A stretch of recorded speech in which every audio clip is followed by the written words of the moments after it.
And we have got a great show for you tonight. Don't be squirmish. Don't, and no, it's not Halloween either. We have got Joe Shortage with us tonight, and he is a paranormal podcaster and investigator. So we're going to find out a little bit of his secrets, what he went to, what has scared him, what has got him running, and his sister's written a book about it. We'll talk about that also. She helps him out like that. So you will have to go to 222 Paranormal, and that's podcast 222 Paranormal Podcast, and listen to some of his podcast things that he was been involved with. So we're going to bring Joe on right now in a moment. So I want you to hold on and just, like I said, it's not a Halloween, but bite your nails. And if you have a question, you can call in. You know the number. And we're going to bring Joe on right now.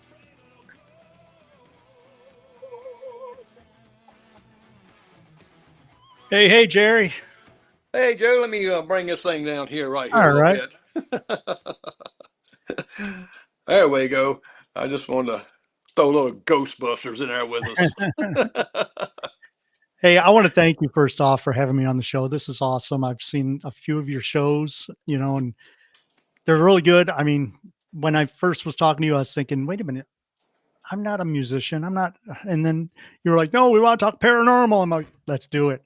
Yes, we will talk about some good stuff here, some fun stuff, and we were talking earlier like that, and I was telling you about some of my little ghost hunting from Mhm. a while back, like I had done in a long time, and when I listened to your podcast and listened, to it, I says, yeah, I got to have him on. I said, this is so interesting, and your sister helps you also, and Co-star, yeah.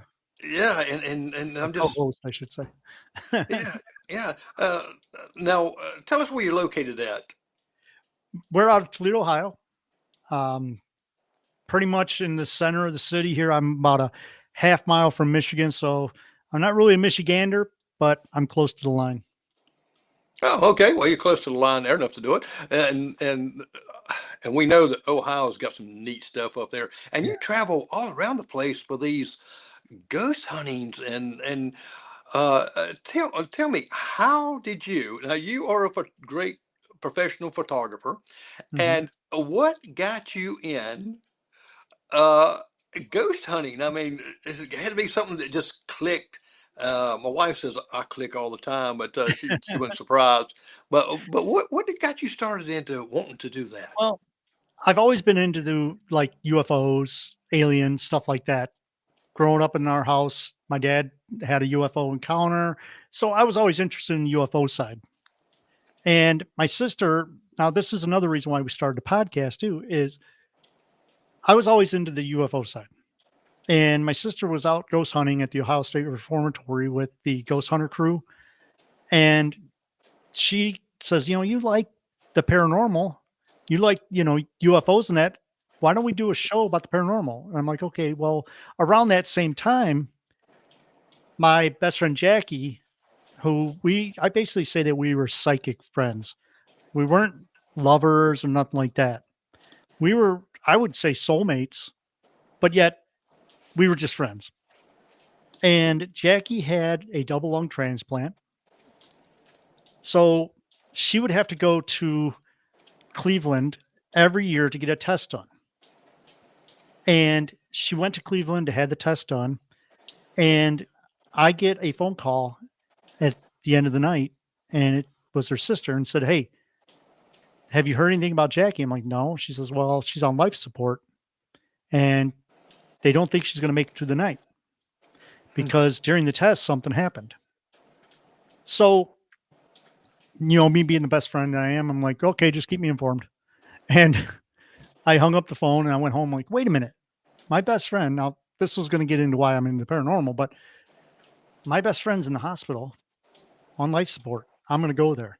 So I got cleaned up. This was at 11 o'clock at night because I worked second shift at the time. I went out to Cleveland. Cleveland's a 2-hour drive from where I'm at. So I went there. We hung out for the night and nothing was really happening. And I don't know where my mind was at, but I was like, I got to go home because I got to go to work. Well, I ended up going home And going to work the next day, I was working second shift. And about halfway through the night, I get a phone call and they said, Jackie's not making it. They're going to disconnect, basically pull the plug, um, disconnect all her medications that within a half hour or so. And I'm like, okay. And I told my boss, I'm like, I got to go. And I probably sounded like, oh, yeah, it's got to go. But I left there and I knew I wasn't going to make it in time. So I went home and I got cleaned up and I started the drive to Cleveland. Now, like I said, Cleveland's a 2-hour drive and I was a wreck. My best friend is dying and I was on my way there. I was a wreck. I should not have been driving. I wasn't in any shape to drive. Plus, my friend Debbie was, consoling me. So we were texting back and forth. So I'm texting and driving, which I should have been doing. And like I say, I was just a blabbling idiot while I was driving because I was in really bad shape. Well, about an hour into my drive, something happened. And you almost have to preface this with, can you think about an electric stove? Okay, the heating element inside of an electric stove. When that's on, how hot it is. Now imagine if someone took that and put it over your head and just like went down your body with it. That line of heat that you would feel all the way down. I'm driving, all of a sudden I felt that. And I'm like, whoa, what's going on? And it went down my body, out my arms, and out my toes. And the second it did that, I was perfectly fine, just like I am now. I'm calm. I wasn't, blabbering, like a blubbering idiot like I was. I was just perfectly calm, just like I am now. So there's a lot that went on in that 10 seconds that happened. And I didn't realize it till I started writing my book about it. It's almost like I had an outer body experience within those few seconds that happened. I wasn't in control of the car. I knew something happened. And it's just a weird feeling I had. Now, I go into more detail in my book about it, but I get to the hospital. Now, like I said, this was a 2-hour drive. About an hour into my drive that happened. So I drove another hour, got to the hospital, and I pulled up to the hospital and I saw Jackie's sister-in-law outside. So I'm like, hey, how's it going? She's like, oh, okay. I'm going in and I see her husband. I'm like, hey, what's going on? And he looks at me, says, they disconnected all her meds an hour ago and they don't know how she's still hanging on. They're like, they don't understand how she's still alive. And he's like, you want to see her? I'm like, heck yeah. So I go into her room and she's laying there and it's real quiet. Nothing's really on because they took the breathing machine off and everything. I reached up and grabbed her hand, and just as I grabbed her hand, this machine starts beeping. I'm like, oh crap, what'd I do? And the nurse comes in and says, oh, she just passed. So I'm like, okay. And everybody's saying that she waited for me to get there. And when I touched her hand, that's when she passed. And me being a good friend of her, I'm taking her hand, I'm squeezing it to see if it would open up again because I've never actually touched someone that just died, But all that happened, and I didn't really think about it much when it happened. But we were all hanging out at the hospital, and as time went on, everybody started leaving, and then I said, "Well, let's meet at her mom's house tomorrow." And we all left. I drove home. I don't remember the drive home, but I don't think that was anything paranormal. I just didn't remember it. And I get up in the morning and I'm like, okay, I got to go to her mom's house. I get ready. I go to leave. I turn the car on, and on the radio, there's a Detroit radio station I've never listened to. And this song comes on. Now, I have to tell you a little bit about this song. It's a song by REO Speedwagon. And it goes, heard it from a friend who heard it from a friend who, and she used to play that over and over and over and drive me just insane hearing that. I mean, she wore out the cassette, she wore out the album, she wore out the CD, playing this High Infidelity CD over and over and over. And I'm like, wow, that's weird. That I don't listen to the station. And that song just popped in and made me think of her. And as time went on, I started talking to people about it, and they're like, "You had a shared death experience." And now that I think about it, I'm like, maybe I did. Maybe I felt that line of heat going through my body could have been what she felt when they disconnected the meds. We don't know, and we won't know till I talk to her again. But since then, I've had so much communication with her through dreams, through that song playing in the weirdest possible situations. Um, and that's one thing that with communication from the dead, they communicate a lot through music and that because music is a universal vibration. And by hearing that song makes me think of her. Different things like that happened. I've had several dreams about her. And the first dream I had was when the night after we came home and all that, the next night I went to bed and I had a dream and she was in it. And I looked at her and I said, "Last time I saw you, you were dead." And she just smiled. But we've had several communication dreams like that. And it's nothing really where it's, Joe, this is what the other side is like or nothing like that. They're just normal things. And that really got me to thinking about the ghosty side of the paranormal. And that put me on that path to learning more and more about the paranormal and doing ghost hunts and all that stuff. And within a few, not even a half a year after all this happened, my sister was like, "Let's start a podcast." And I was like, "Okay." And here we are 10 years later, 400 and some episodes, and we're still Well, going strong. now, you talk about your books. Like, can people get the books on Amazon? Not right now. They can get my book on um, the non-paranormal side. I did a book called The 14-Day Morning Affirmation Transformation. It's more of a self-help book. But I'm also working on my book about my shared death experience. It's completely typed up. I just need to format it, get a title, and get a cover, and it'll be ready. So you're talking maybe a month from now. Okay, and then they can go. Of course, the ticker down below is your website, and also Yeah, where they can contact you it'll and be all kind available. Yeah. and go to your podcast and listen. Yeah. And I know you're going to say it there. Now, I got to ask you this question here: Hmm. where did the 222 come from? I've been racking Okay. my brain. I said, well, maybe it's his address or something. No, it has a couple meanings. As you know, my sister is the co-host on the show, and the thing about 222 is we used to see that everywhere. We were in the weirdest places. Like we were doing a show with the band, with my best friend's band down in Southern Ohio, and we would pull up and there'd be a big tractor had 222 on it, or we'd see license plates 222, or it would just follow us everywhere. There's two real reasons why we called it 222. One is it's my sister's birthday, February 22nd. Ah, And also, like I said, you see this everywhere. But another thing is it has like an angelical meaning to it that if you see 222 a lot, it basically means you're on the right path. And we were thinking that's perfect. Jen's birthday, 222, and also that means you're on the right path.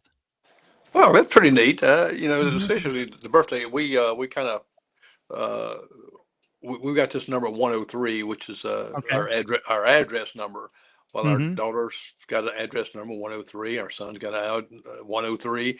Uh, then this 103 pops up everywhere, here and Mhm. there. And I says, if we get a lottery ticket and it says 103 on it, we're going to win.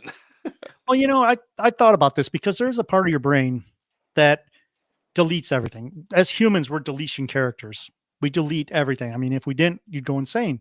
And there's a part of your brain called the reticulative activating system, and it tells the brain this is important to see this because right now there's thousands of sensory things going into our mind, but we're deleting most of it, like the blood running through our ears, or the air conditioner turned on, or the car driving down the street, or stuff like that. But your reticulative activating system tells your brain that this is important. That's why, like, when you buy a new car, all of a sudden you see all these new cars. It's because you know that that's important because that's your car, Right. stuff like that. And if you put in the mind that I'm going to see this number over and over, it's almost like the universe will put that number in front of you so that you know that you're either on the right path or you're thinking the right way. Now, what is some of the equipment that you use when you're out ghost hunting or someone? Mhm. First of all, do you get a lot of calls that telling you that, hey, we've got this, we believe our house is haunted, or we believe this right is, that they Yeah. want you to come into their home and uh, Hmm. and check it out. But what kind of equipment do you use? Yeah. Pretty much all I use, I try to stay as basic as possible because the best equipment you can use are your own feelings. But I Hmm. also use a digital recorder. I use a camera sometimes. Usually I use a camera to record me doing things like when we're doing what we call the Estes method, which is where I put on noise canceling headphones and I put on, a mask so I can't see what's going on. So, and then we use what's called the spirit box. So I use the spirit box a lot. And what that is it's a radio transmitter that it sweeps through the radio frequencies, Hmm. and the white noise that you hear, it could be communication from the spirits. Now, I use that a lot. We use digital recorders, like I said, but I also use what's called the dowsing rods. We use the dowsing rods a lot in our investigations. Basically, what they are metal rods, and I should have grabbed a set before I come on so I can show you. But you've seen them. You've seen people using like this wooden stick that looks like a Y.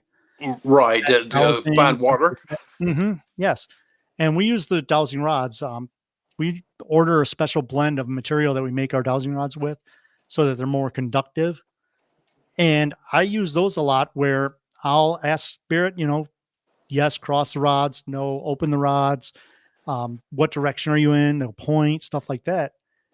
But other than that, I really don't use a lot of equipment.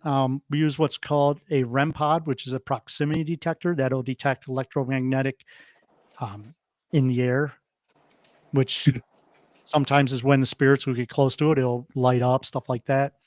But really, not that much. I Do mean, I you do love. you do you? I know some use a is it EFI meter or something like EMF that? meter. Yeah, that's the same. Like that's like the REM pod and stuff. And it's a hand. I use the handheld one, Hmm. and that's usually my first line of communication.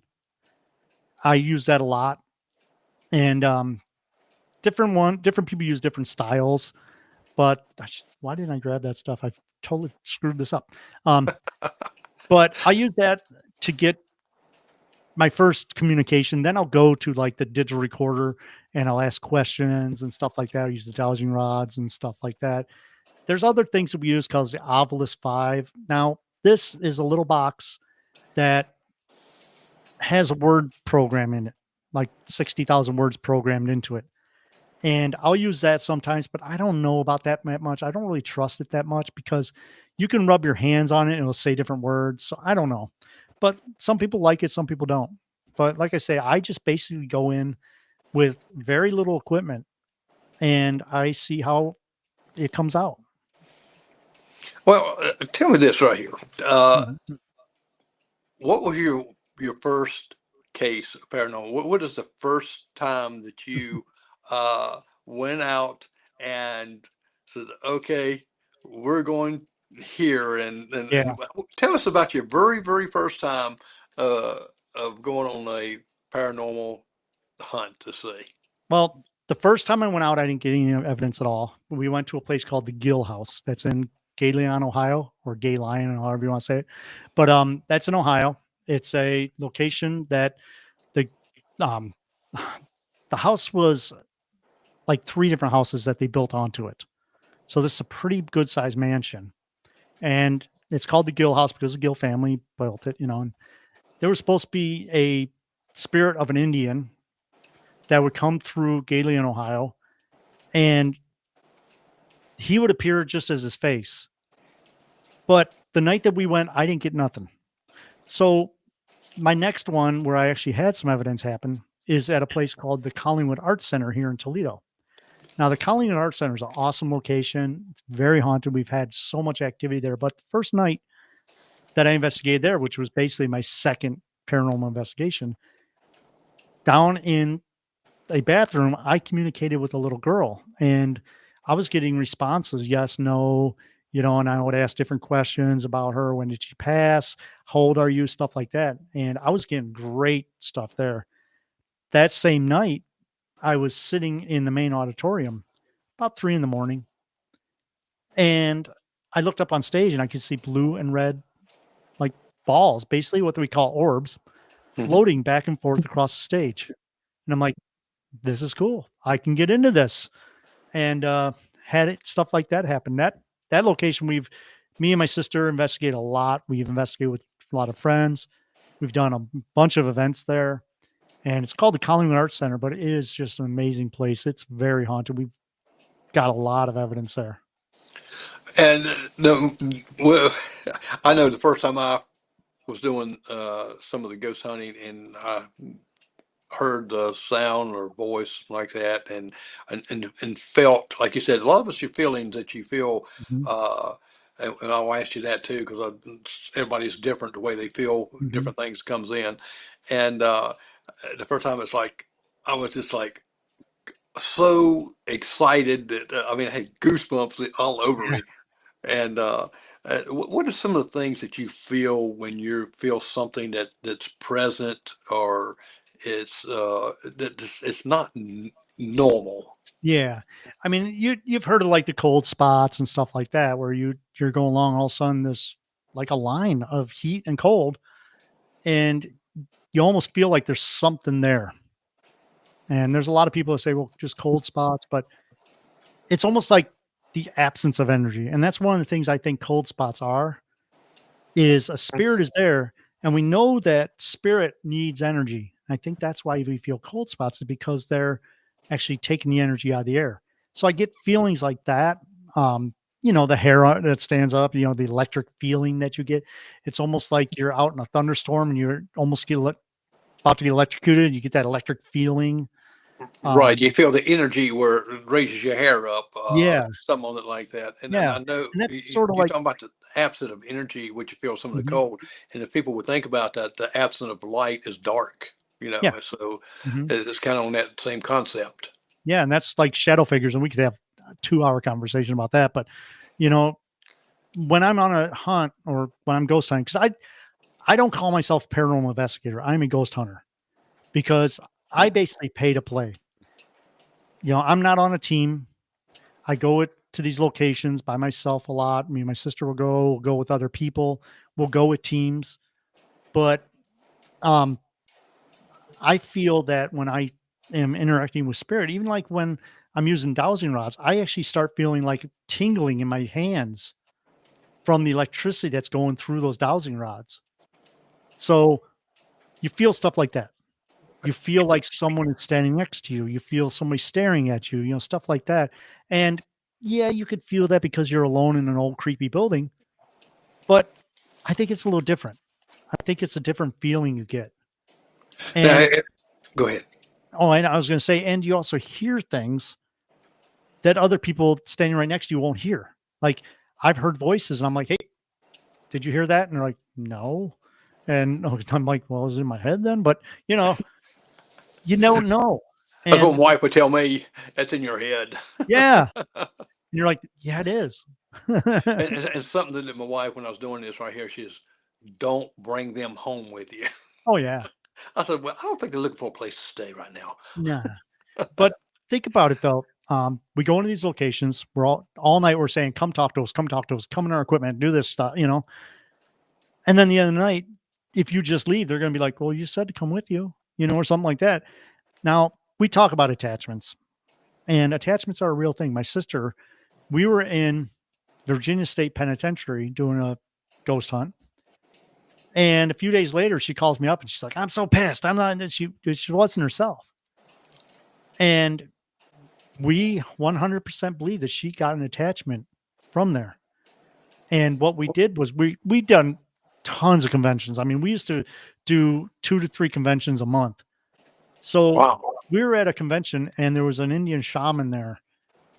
And she told him, she's like, "I just have not felt the same since I've been at the prison." And he's like, "You have an attachment. I can sense this attachment on you." So he smudged her, did the old Indian thing where, Hmm.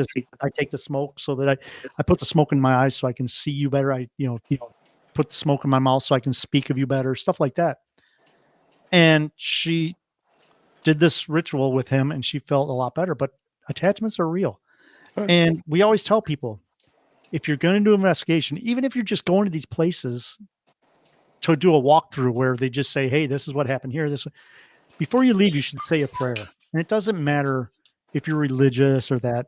You got to say some kind of prayer to tell them that you have control over yourself, that they are not allowed to attach to you. They have to stay there. Because I've Right. heard so many times where people will attach, and even our equipment, we leave our equipment outside for a day or so before we take it in the house, just because, all night you're saying, come and speak in this box, or, light up these lights or whatever. And you never know what might attach. I was always like, oh, come on, why would they attach to us? But since Jen had that thing attached to her, it kind of makes you think, well, even if you fully don't believe that people can get attached or your equipment can get attached, it doesn't hurt to do a little prayer. Say, hey, like me, when I leave a location, I don't do a regular prayer. Now, I have been with groups that do, but I basically just say, hey, you're not allowed to follow me home. You have to stay here. I'll come back and visit you. But for now, you have to stay here. You don't have the power to come with me. Now, And that's good. was the prison already closed down or Yeah.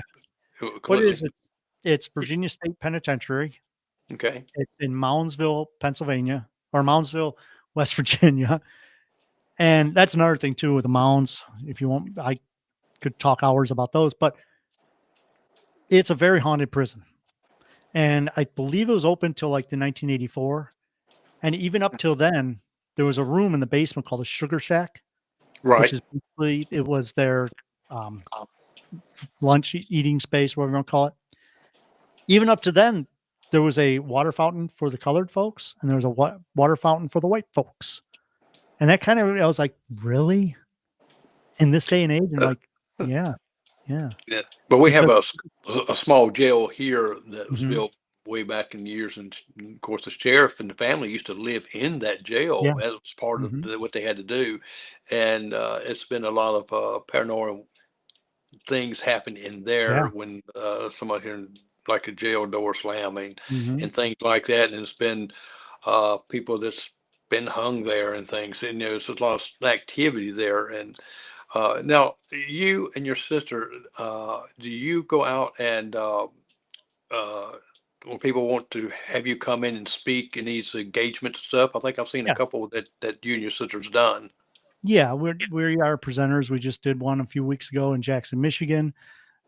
We basically tell the story about our journey, and also we like people like to see things. They like stories. So our presentation is pretty much locations, or our favorite locations we go to, and what happened to us at those locations.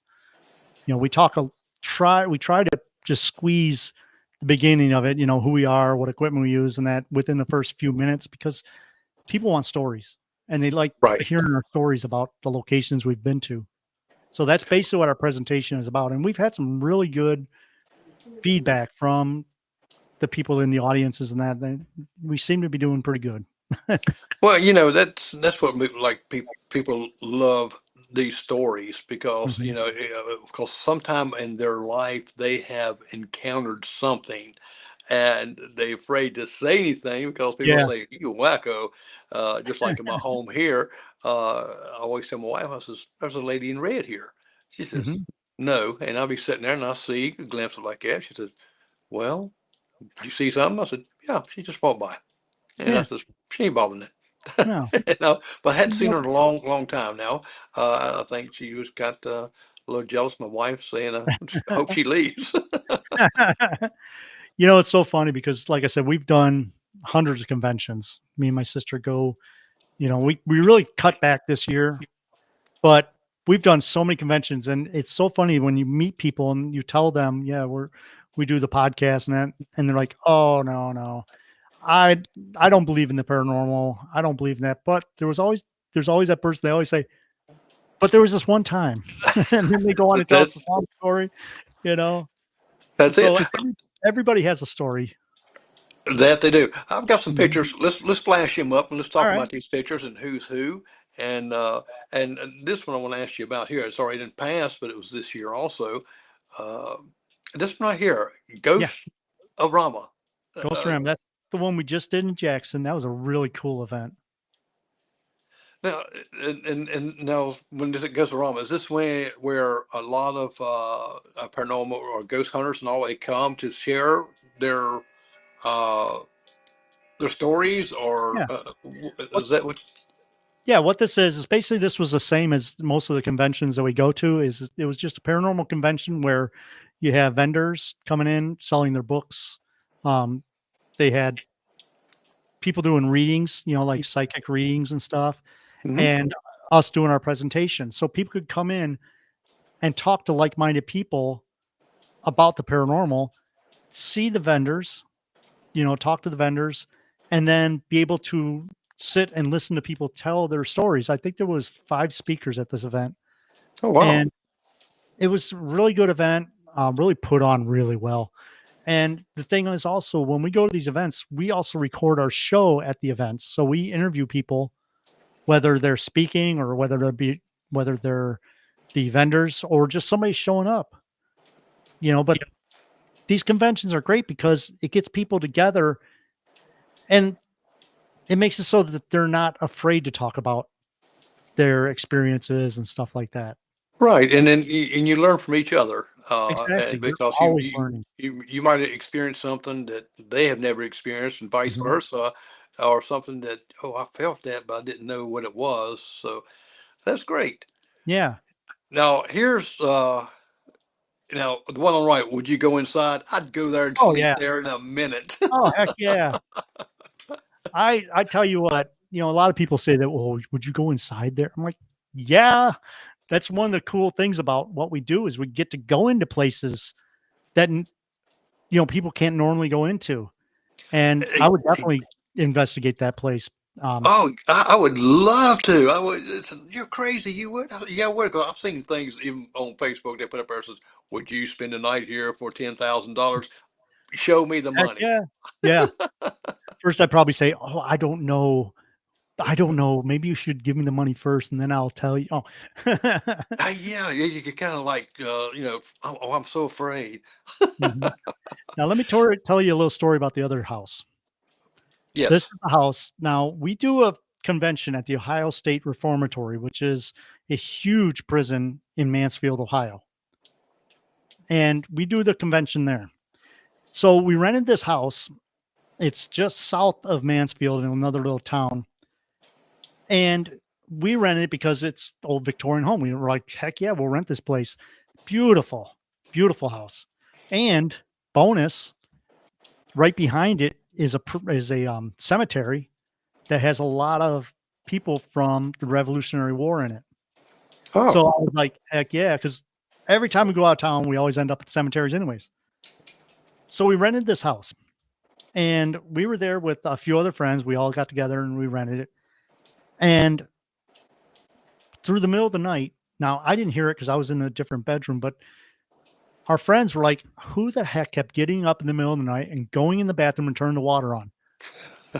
And I'm like, I have my own bathroom in my room, so I don't know. And my friend Sarah, she had her own the bedroom with the bathroom in and all that. And we're like, wasn't me. And come to find out, we could hear voices in there. We heard footsteps up and down the hallways. We heard um, they heard it in the middle of the night. Somebody going in the bathroom and turning the water on, even though there was no one there. Me and my sister were in there, and everybody else went into town. And I kept hearing someone call my name, and I'm like, "Who? Didn't I thought everybody left?" There was nobody in the downstairs. So wow. this What, house, what a neat place to not expect this, and then it happens. What a bonus. yeah, and we didn't do an investigation there because we didn't get permission from the owners to do an investigation. Right. Okay, we're that way. And plus, after peopling all day at the convention, you just want to come back and relax. And the owners actually called me and they're like, "Hey, this is so and so with this house. We just, want to talk to you about what happened." And I'm thinking, all right, you know, we rented a house. What did they say we did? Stuff like that. And I call them up Oh, yes. and they're like, I noticed in the book here, that somebody wrote that they had paranormal experiences. We want to know all about it. And I'm like, really? And they're like, yeah. They said, a lot of people that rent the house get like haunted, like paranormal activity. So I would told him about it, and I said, we didn't investigate because, we're very respectful people. We didn't want to Right. investigate a house that we didn't have permission to investigate. And they were like, well, next time we're going to be there. And I'm like, okay, that's cool. I understand, you want to be there to make sure. And they're like, no, we want to see what happens. So next time you rent it, we're going to invite the owners over. And another thing I wanted to do, and we didn't do it, was I wanted to have a party where everybody had to dress up in 1700 and 1800 clothing Oh, that'd be for neat. dinner. Yeah. And the owners they're like all about that. They're like, okay, we'll do it someday.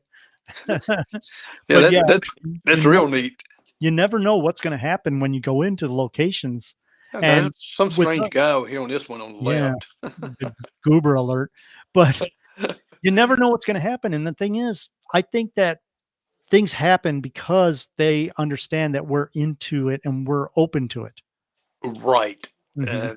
And that's a, a great thing. Like you, one thing is that you're respectful of other people's property, even the graveyards. You can go Yeah. by. So let's go check this one out. Get permission, and Yeah. be respectful. Oh, yeah. I mean, especially graveyards. Now, a lot of people say, well, why would a graveyard be haunted? I don't think it's really haunted by the spirits. I don't think the spirits are hanging out there haunting people. But you got to remember, it's where people go to remember you. It's the Yes. last place that somebody's going to say your name, because I believe that there's three phases of death. There's your physical death when you actually die. There's when they put you into the ground, and there's the last time that someone speaks your name. Yeah. And cemeteries are a good place to go and try to communicate with people respectfully. Don't go in there and say, scream, light up these lights, or anything like that. But Right. we go in, and when I walk through cemeteries, I'm reading off the names and I'm saying hi and I'm doing that, and it really does work. Like my sister, we were in a cemetery here in Toledo, and she was over in the military section. And she was like, hey, I really want to thank you for your service, all that. And she says, does anybody want to say hi? And over her spirit box, the SB7 spirit box, you could hear hello, hola. You can hear all these different languages Wow. saying hello. It was great. I mean, we were just blown away. And that's the thing. I think it is that it's where somebody remembers you. I don't think Uh, there's any ghosts hanging out at cemeteries. Now, I imagine this is your sister on the right. Yeah, in the black, that's my sister Jen. In the middle is Naomi. She is with Tri-C Ghost Hunters, and they were one of the first ghost hunting groups that we used to get invited to go ghost hunting with. And this was at the Ohio State Reformatory during the convention. Oh, And okay. we just got together, and she bought the alien off my sister, so she had to show that off. But she's a great friend and a really good investigator. And like I said, she's with Tri-C Ghost Hunters, which is a group, the three cities in Ohio, Cleveland, Columbus, and I think Akron, Ohio, somewhere like that. But Tri-C, they have probably 300 to 400 members, Oh, okay. and they Great. do investigations all over. And they are the people that go in and help families and stuff like that. Okay. Now I Mhm. had to take the picture on the right up there. I love Yeah, that the Jeep with that was that Ghostbusters. that was at Ghostorama. That person had all kinds of blow up dolls and just the different characters and all that. And they had them all over the place. Yeah, I thought that was so neat. Mhm. Now this is you and your sister giving a lecture. Yes. Yeah. This was in Peru, Indiana.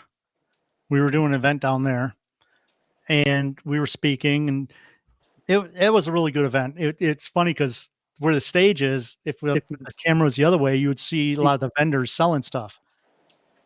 And we were up there and we're like, should we start? No one's really paying attention. Should we? And I'm like, yeah, we got it. It doesn't matter if you have one person watching you or 100 people watching you. You always do the same. You do your speech. Exactly. So we started doing Exactly. it, and by the time we were done, there was probably 150 people standing in front of us, listening to us. So I think they enjoyed it. Well, great. Yeah. Okay. the picture on the left with the faces. Yeah, I don't remember which one that was. Yeah, and the reason I wanted to put this on here on Mhm. the house, and I'm going to show you a little clip of that in a minute. The one I went into is a beautiful old home we was talking about earlier, offline, and when I got into the editing, one of the closets there Oh, was okay. completely empty, but there was a face looking out, Oh, okay. similar Yeah, I was gonna to say, this I'm right like, I here. don't recognize that. So that's why I wanted to put that on there. Yeah. The picture on the right, is this one of the homes you went into, or Yes, that okay, so a lot of people ask me what the most haunted location I've ever been into. This is what we call the bone house. Okay, this is the okay? inside of the bone house. Um, Haunted Toledo was called by the owner of the home because the owner of the house bought the house to remodel, and it's a cool little house, and it's right by the train station here in Toledo. And he started doing stuff in the house, started pulling boards off the walls, and bones started to fall out of the walls. Oh wow, So he started taking more boards off the wall and off the floorboards and the ceiling, and bones were raining out of the walls. And when I say bones raining out, I'm talking when he pulled it off, bones would fall out. He found that the bone house basically was full of bones. Every wall, floorboards, attic wow, was full of bones. Okay. Now, where you're looking is the living room. Now, one of the things, like I was saying about my tool that I use, um, the K2 meter, they call it, which is the one that picks up the electronics in the air. right, uh-huh. You could hold the K2 meter on the porch and it would just be on. You hold it into the door, just hold your arm in the doorway and it will go all the way to red. So it was picking up so much energy in this house, it's basically useless. Okay. No, the bones were human bones. Well, that's the thing is we don't know. Now, I've seen a lot of the bones. Chris from Haunted Toledo, who was called in to do the investigation of the house, he showed us a lot of bones. I've walked. Okay, so if the where you're looking is the kitchen with the hole in Right. the wall, and that's the stairway. When you turn and you go up the stairs to the attic, upstairs they found love letters, they found clothing, they found shoes, stuff like that. There's drawings on the walls, but basically, like I said, the house is full of bones. Now they did some research and found out that the house was a central location for a religion in the neighborhood called Santeria. Oh, okay. And they would upstairs, they're still up there. There was a table with cut marks in it and like a block and tackle above the stairway. So they would do different rituals, I guess. And when the coroner came out and took a lot of the bones away, he basically said that they were canine and chicken. But we've seen some big bones, so I don't That's know. that's a lot of K9 and chickens, wasn't it? Yes, years. You're talking years and years and years from probably the early 20s up to the 80s. Wow. And I was like, come on. Every every board, when I was there, the owner of the house went, well, here, look. He pulled up a board inside the floorboard that he just pulled up, and I saw him do it, was a bone carved in the shape of a head. And unfortunately, I didn't give you that picture. I'll send it to you after the show, but it was a little bone carved like a face. So the Wow. Bone House is the most haunted location I've ever been in. There's stuff has happened. We were up there one night, and upstairs they were doing remodeling, and the windows didn't quite fit. They're a little smaller.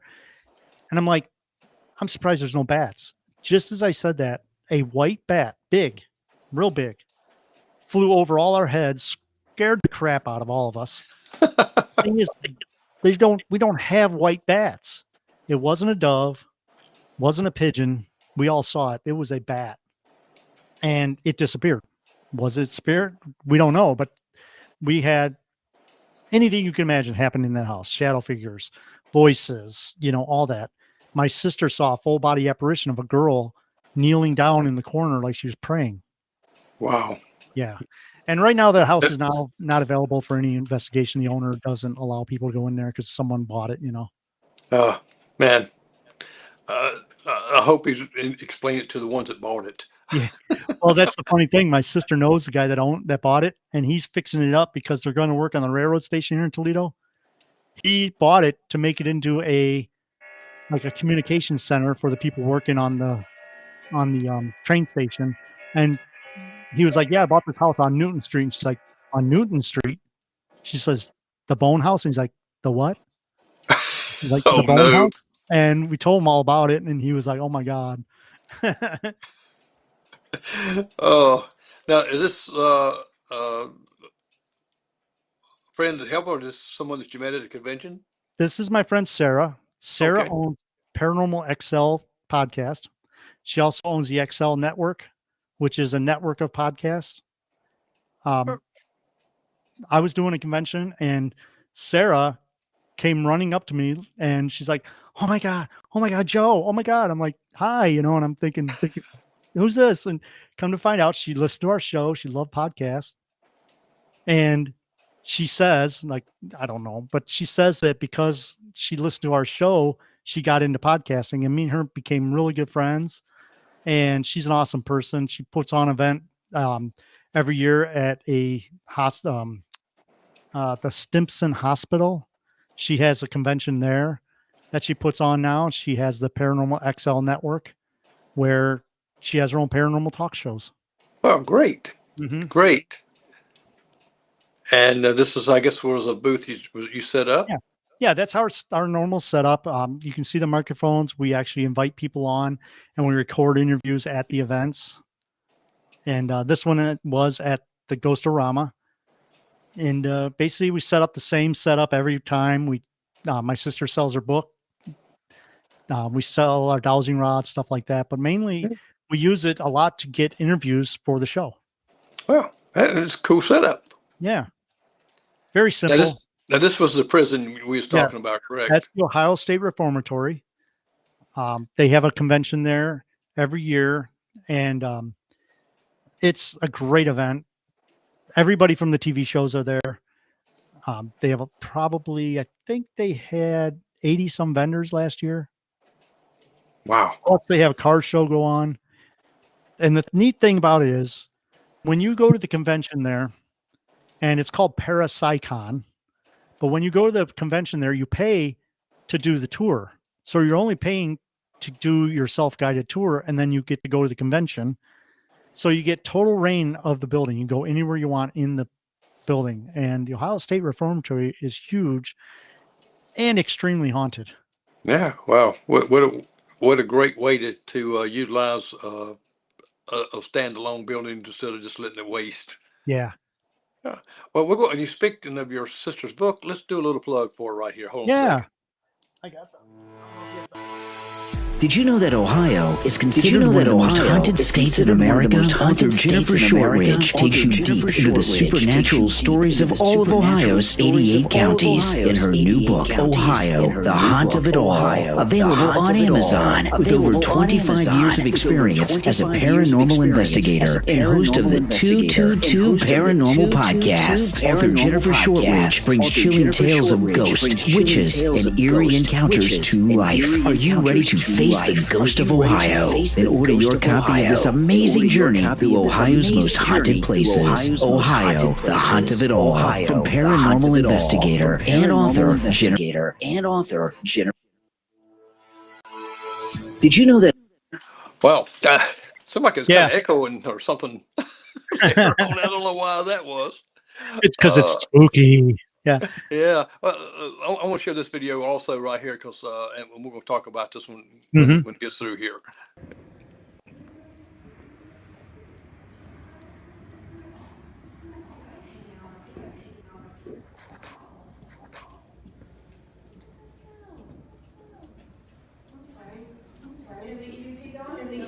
No, it's okay. No, it's okay. I'm just taking a video. Taking a video. This looks like fun to me. This looks like fun to me.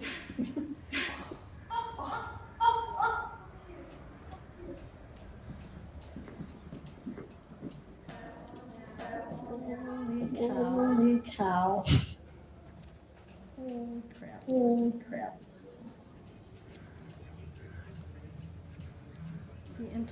The entire room is full of dolls. Anybody wanna talk?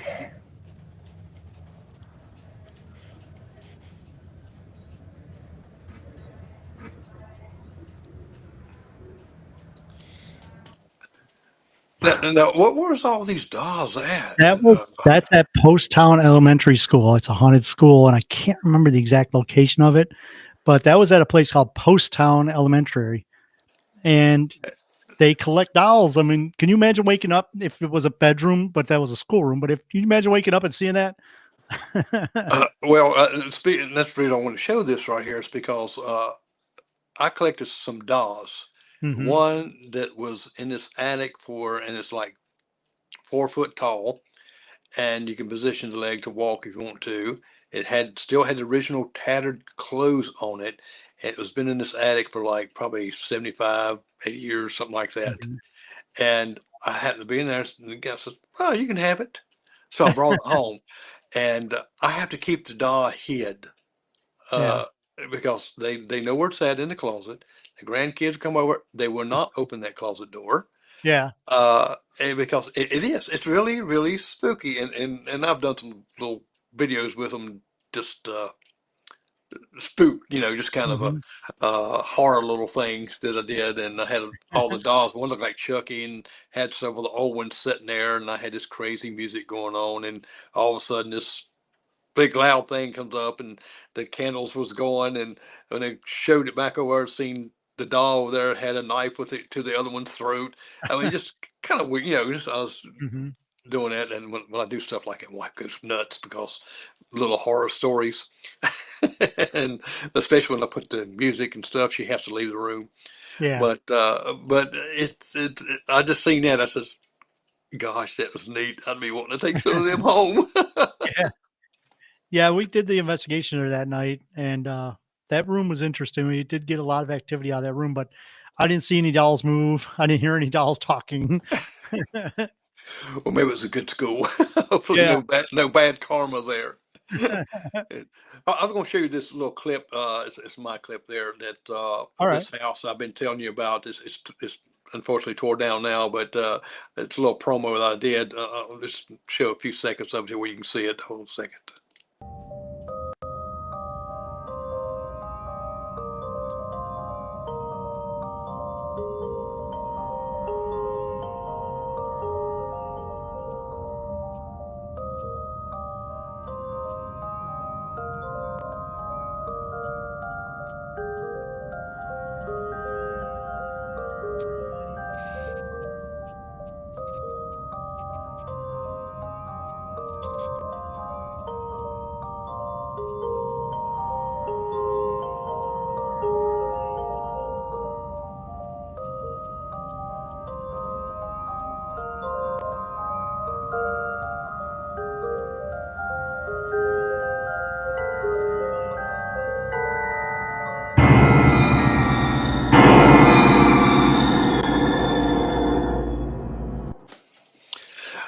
The- to me, that was a beautiful house. Yeah. It really was. And of course, I added all the effects with the black and white flicker and the drone and all that mess. But Yeah. as a promo to it. But that's the one that I actually went into, and that's where I seen the face coming out of the closet. Okay. And doing the editing, we heard the ladies' voices and a child's voice, and come to find out that there was a horrible death there back in the early Hmm. 1800s. And you could go underneath the house and see the big timber that's left underneath there for the foundation of the house. It's still got the charcoal burnt on it. Okay. And the lady had a daughter that was sitting by the fireplace. She was pregnant, and her dress caught on fire. So the mother ran over to put it out. Her dress caught on fire. So all three of them passed away Yeah. in the house. And you could feel the oars, and like you said, and also the uh, chillness and stuff. The one lady that was in there with me, she was just really, really scared. And Yeah. another guy, he said, something touched me. Hmm. Something touched me on the arm. And they really kind of was a little freaking out over it, but it was no harm there. But to me, it got their story out. That's right. And because the brothers that said we lived there, we knew something was wrong Hmm. there. This is what happened. That's how I knew uh, from the actual family. And to me, I think they was wanting their story to be heard, just like crying out. Yeah. Uh, and so, and the story was told. And we talk about houses and how the hauntings of the houses and all that, and things like the stone tape theory, where the energy is put out into the location, or that sometimes they say that people don't know that they died. Like in that situation, they probably knew that they died because they burn up or that. But the thing is, we don't know what they see. We don't know what they really truly are. I mean, honestly, we don't even know what ghosts really are. I mean, we always say, oh, they're just dead people, but we don't know what they are. You know what I mean? So to them, they could be in that house and seeing the people in those house. And like the guy said, he felt like he got touched. Maybe that was just one of the spirits reaching up, trying to touch him, going, hey, hey, because they see him. You don't know. That's correct. And Hmm. I've been touched in the back of my head one time at a house that we was doing uh, a podcast on, and that it was a Civil War house where they had tunnels that went under Hmm. for them to escape. And I was upstairs, and it's like somebody just kind of tapped me in the back of the head. There was Yeah. nobody there. Hmm. They kind of a little freaky, but it was kind of you know neat in a way. Yeah. Yeah. For us, it would be great neatly. Other people would maybe run out screaming. Yeah.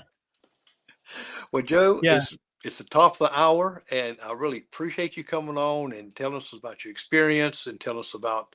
We're looking forward to your book coming out. Just kind of let us know where I can post it on Yeah. there Definitely. also.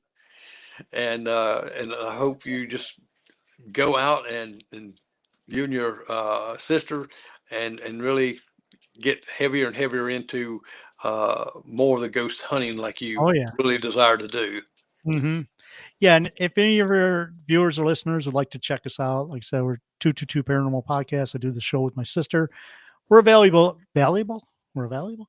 We're available anywhere you get podcasts from. iHeartRadio, Spotify, all the outlets we're on. We're in our 10th season. We've got 400 and some shows that you can binge listen to, all for free. It's all still out there. And check out our website. We will be, posting places that we're going to be. And other than that, thank you for having me on the show.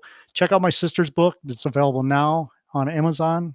It covers all 88 counties of Ohio, ghost stories, and some stories from her haunted house. So, but thank you for having me on. That was great. Well, thank you, Joe. And I'm going to kind of put you backstage a All second. right. I'll come right back to you. All right, hold on a second. All right, it's been a great show. I hope you've heard some great stuff uh, from Joe, and look out for his book. Go to his podcast. He's got a lot and lots of stories there. 10 years into it, his sister got a great book. You can also look on Amazon or go to his website. That's the best thing to go. Go to his website, his Facebook page, and learn some things. And who knows? You might have to contact them. You might have something there that you want them to come to check out for you. Okay. Well, I'm Jerry McKee, and thank you for watching, and we'll see you next Monday at 7 p.m. Have a great, great evening.